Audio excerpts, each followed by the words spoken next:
Marlon Hayes had worked the night shift at Silvercrest Corporate Tower for almost 9 years. To most people, he was just the janitor. They walked past him, without seeing the quiet dignity in his posture, the tired strength in his hands, or the kindness in his eyes. But Marlon never complained. He believed that honest work, any work, was worth doing right. Every night, while the rest of the building slept, Marlon moved from floor to floor with slow, steady steps.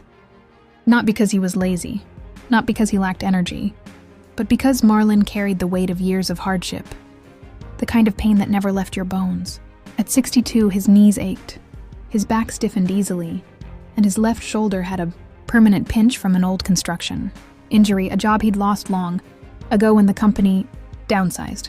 After that, the janitor job was the only thing he could get, and he took it with pride because it allowed him to support his daughter's college fees and help his granddaughter stay in dance school. But there was someone who never saw the pride in him, Daniel Ross, the building supervisor. Daniel was the type who enjoyed authority a bit too much. Everything about him said he loved control. His barked orders, his fake smile, the way he walked like the building belonged to him.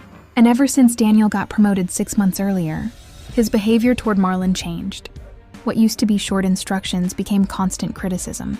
What used to be simple reminders turned into humiliation. What used to be, "Hey Marlon," became, "Hey old man, move faster." One night, Marlon was scrubbing a stain that wouldn't come off the carpet. Daniel walked up behind him and snapped, "Why are you so slow? You're costing me time." Marlon lifted his head. "Sir, I just want it done right. This stain will take a bit." Daniel cut him off.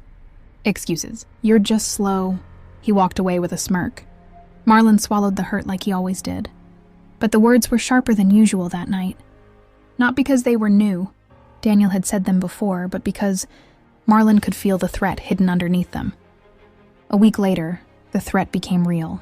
It was 3:40 a.m. when Daniel approached him again, this time with a clipboard and a stiff smile. "Marlon," he said, "we need to talk." Marlon felt a knot tighten in his stomach. "About what?" Daniel shrugged, pretending to be sad. "Your performance. You're too slow. You're holding us back." Marlon blinked, stunned. "Slow? Sir, I clean 3 floors every night. Sometimes 4 when someone calls in sick." Daniel raised a hand. "Doesn't matter. I already reported you. HR agrees. You're done here." "Done?" Marlon whispered.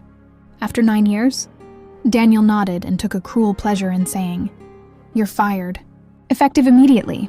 Marlon stood frozen in that hallway, his cart beside him, his mop still wet. His heart broke, not because of the job, but because of the disrespect. 9 years of